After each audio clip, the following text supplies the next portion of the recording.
Hey everyone, this tutorial is for GMs who want to learn how to use the Frigate and other deployable assets in the Bailiwiki map compendium. Here is the Frigate itself. It is a full map in and of itself, and it has the ability to transport your users to this map in other places. We're going to talk about that and a whole lot more in this tutorial today, how you can create large-scale sea battles and how all of these effects are working here and how you can implement these in your own maps if you get this map pack. So thanks so much for watching the tutorial, and let's get into it. Just a quick summary of the modules that we'll need. We want, of course, the Bailiwiki Maps Premium module. You want FX Master installed, multi-level tokens, Parallaxia. This can be helpful, select tool everywhere. Token Attacher module, of course. Token Magic FX, and then vehicles and mechanisms. Some of these, like Token Attacher, are super important. Other ones are like multi-level tokens is just very, very helpful. And the rest are really optional, but really add to the effect. Once the Bailiwiki Maps module is enabled, you'll have a few new compendiums. You have an Actors Compendium, which is going to have the deployable assets in it, like the Frigate. So we'll import that. And we'll import the light one, and we'll import the dark galleon. And let's also import a couple of the triremes. We'll do the alpha, the sailing version of it. They also all come in a docked version, because these ships look funny when they're docked with all their oars out. And we'll bring in the prime as well. You'll notice they also have statistics for each one of these. The different triremes have different abilities. You can change these around yourself and make templates out of them, but this is a starting point for you. They also have attack capabilities, as do the other ships. And then you can just close all of these. You'll see that they import straight into your Actors tab. Then you also want to go into your journal entries, and you want to look for the Frigate, and let's just import that one. It's another one for the trireme. And then we're going to go, and there's a new compendium called macros. And I suggest you import all of these macros. If you right click, you can say import all content. And it'll put them into a new folder in your macros. We're going to use many of these on our tutorial today. And then, of course, in the scenes themselves, you need to pick out the ones that you want. I'm actually going to import the docks just to do a demonstration. The dark and light Frigate maps. I'm also going to import a couple of these ocean maps. Careful, these are some of these are very large maps, pretty processor intensive.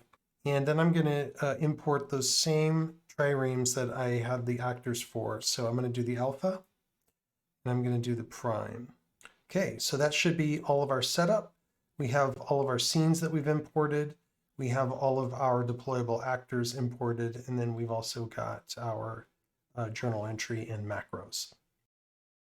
We're going to start with the Frigate map. We're going to use the dark one for now. It's virtually the same as the light one, but with a different motif on the upper deck.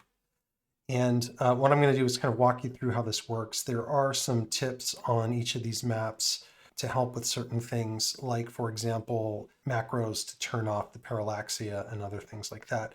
I'm going to have a whole section in this tutorial just on the macros that I use, so you can fast forward to that if you'd like to look at those.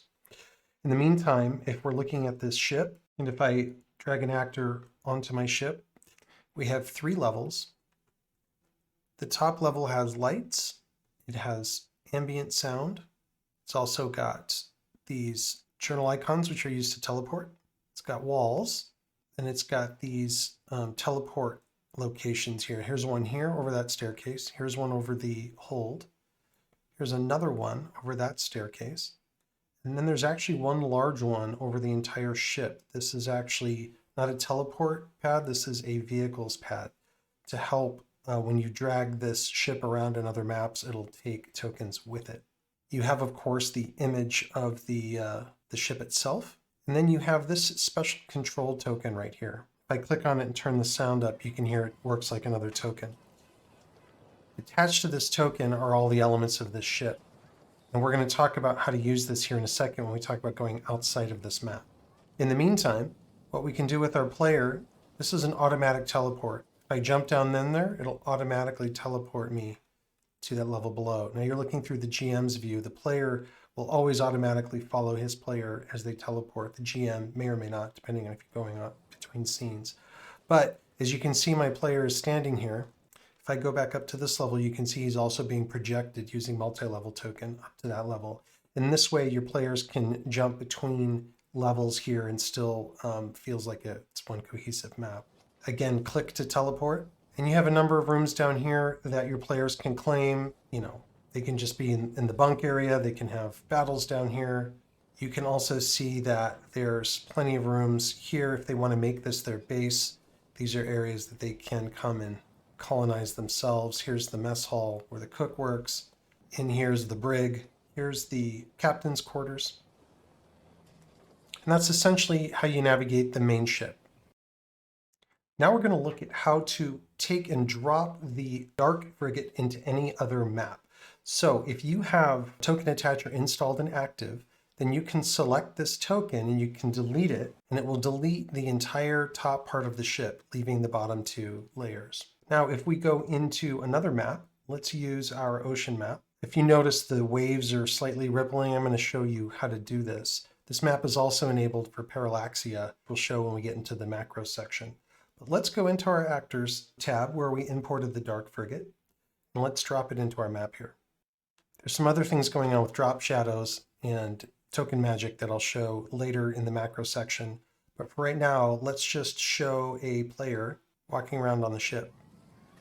This ship can move, and it can rotate. I recommend using the control button to rotate. At these scales with this large of distances, you can see tokens and stuff can get lost. So you want to make sure you're not trying to move these too quickly. I also recommend using the arrow keys to move your ship, not dragging it all the way across with the mouse.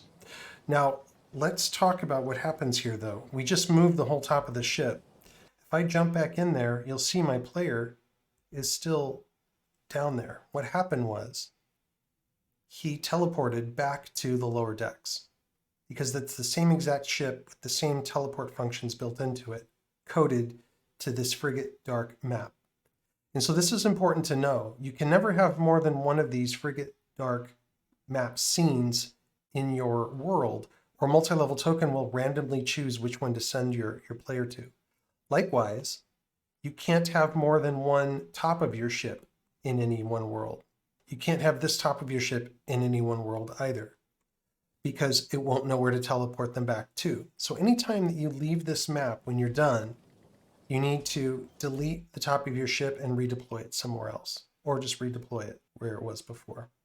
I'm going to go into the docks, and I'm going to deploy the ship in the docks. Now you need to be careful because there is an active pad here that's capturing any tokens that come in contact with it. So when you put it into a map like this, if you have tokens or NPCs sitting off to the side, it will try to connect to them. So just be careful of that because you don't want to wreak havoc, especially if you have another ship on the map. Right here you can see we've just parked our ship somewhere else. We can still see our players being reflected. And if we go back to the dark map, remember for your players, this will all be automated. The GM, I have to bounce around. But now if I go back to the docks, I see my player is now accessible here and able to go and run around in the docks like they normally would. Now we're going to look at another ship with this release. This is the Trireme. The Trireme's been around for a little while, but now we have a lot of upgrades already built into it, and it's set up in a deployable fashion. You're looking at the Trireme Prime, which has the most armor, the most speed. You can see there's 2 rows of oars, and it's got this flaming ram at the front. It's got a lot of other embellishments and lighting and things like that on it. And there's even some ambient sound where you can hear the rowers down below, and if we go into the lower decks, it gets louder. But this works just like the other one. You can see it's also got a control token, so we can move it into other maps. Here's the captain's quarters, and we can go down into the rowing decks. And I even have some tokens available for you for rowers if you'd like them. And we can go further down. There's a wizard's room down in the bottom. because you do have an extra level on this particular deck. And this is going to be your crew quarters. And then you can even go down to the very, very bottom, down to the bilge. Some things to note about this map. I do have token magic effects to create this drop shadow effect. I'm also using Parallaxia, as you can see, to do the water. I'm going to show you here in a second how to turn that off. But this will work the same way as it did in the other maps, where we can delete that and we can go drop it into another map. And now we can use our trireme as something that we can have adventures with. I did want to show you inside of the actor compendium, there is this thing called the Ship 1 Trireme Deck at Night. This is a special token that you can drop right on top of the existing one. And it's essentially creates a bunch of tents. This is how triremes work. The crew would sleep out on the deck because it's got such ample deck. But you can just lay it on top. You can turn the lights down. And it even comes with that special deck at night, even comes with some special lighting for these little braziers that are set up. So anyway, that's all you need to know about the trireme. Now I want to show you how to fix teleport issues if you run into them. In this case, I want to drop a few of these trireme alphas on a battlefield, but only one of them really links to my base. So here, if I drop a token in, and if I have that token use the teleport functionality, he teleports to the trireme alpha map, and that works like he's supposed to. You can see I didn't delete it from this map. So now he just teleported to another random space, and it was happened to be this one. So that's step number one, is you need to make sure that you only have one of those surfaces actually working somewhere. So we do that again.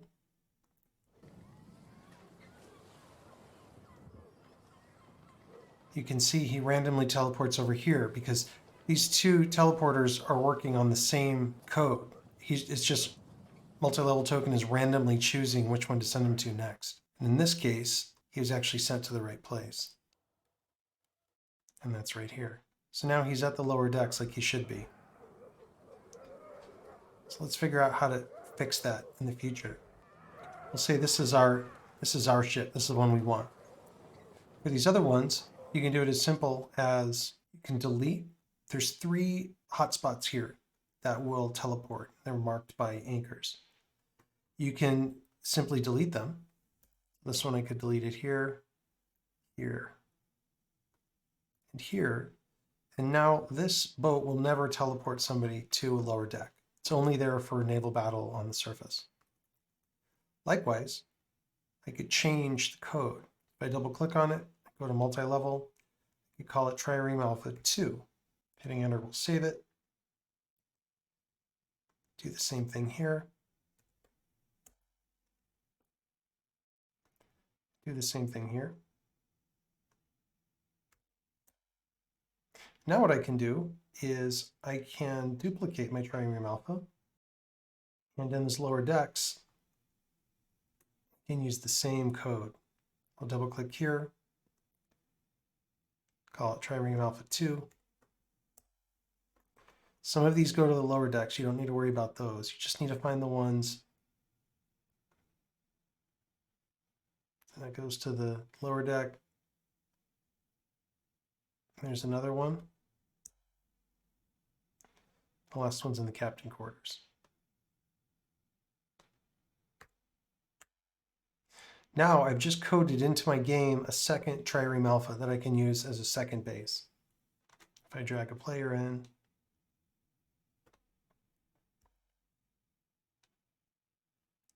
and I go back to my new alpha that I created, I can give it a whole new name on here. Now I'm in the right trireme. So that's how you can create multiple ships, or at least get rid of conflicts when you have multiple ships sitting on the same map like you do here.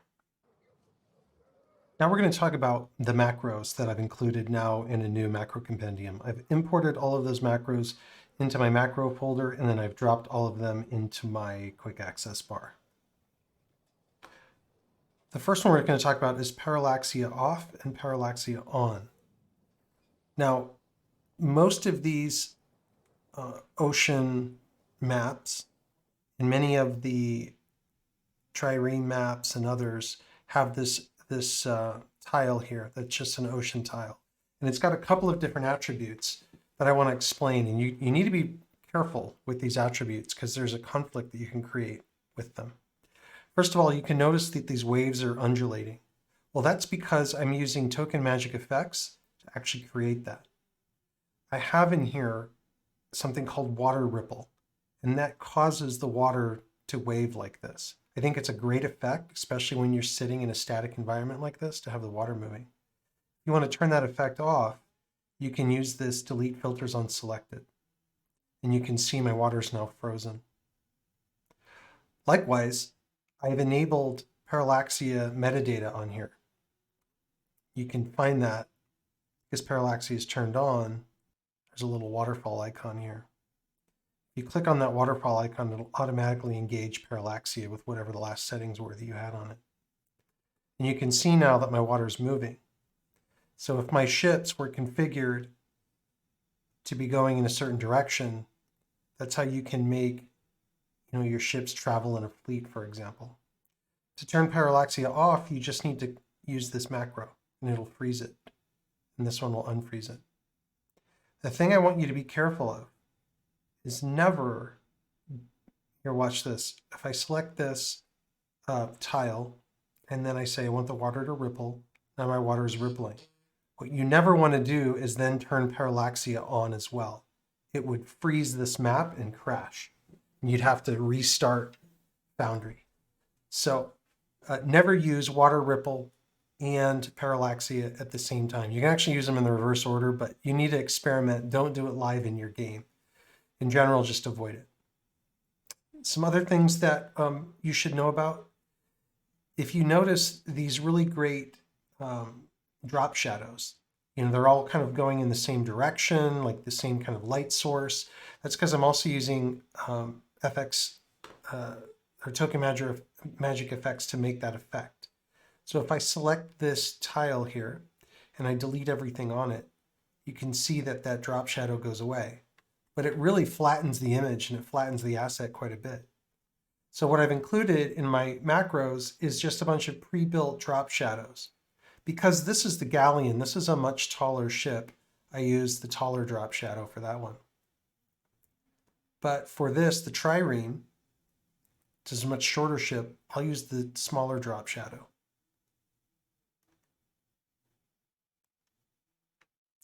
And likewise, I use the smaller drop shadow for this ship as well. Because frigates are a lot closer to the water level. I also included a fun one in here, just for those of you who maybe want to make a ghost ship.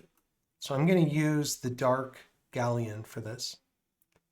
And if I go to my tile controls and I select it, and then I use this ghostly shape. This is one that I worked with a token magic developer to develop. And if I click it, it really essentially gives me a ghost ship, which I love it.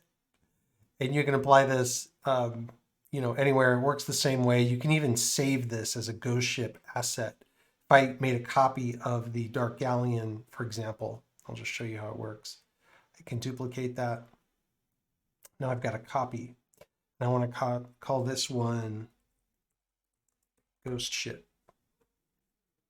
And then I'm going to bring up my prototype token. And I'm going to grab this token. I'm going to just orientate it normally for a second, because I think the orientation information will translate, so I want to make sure it's flat. And now I'm going to assign the token. Now I should be able to delete it and pull my ghost ship out. And there you go. As long as you have token magic effects active, it will apply its filter to that. And you can have some fun ghostly encounters. I will eventually have the ghost ship, my actual ghost ship, outfitted to work with this in the same way these others do, where you can deploy it anywhere. But for right now, that's a really fun thing that you can do. So hopefully this was helpful. If you have questions or problems, come stop by my Discord or leave a comment on the YouTube channel. by all means, like and comment. It helps me to get these videos out there and into the world. And if you'd like to come support my work or get any of these maps, many of them for free, many of them for Patreons as well, by all means, come and help support what I do, and let me know if you have any great ideas for more in the future. Thanks so much.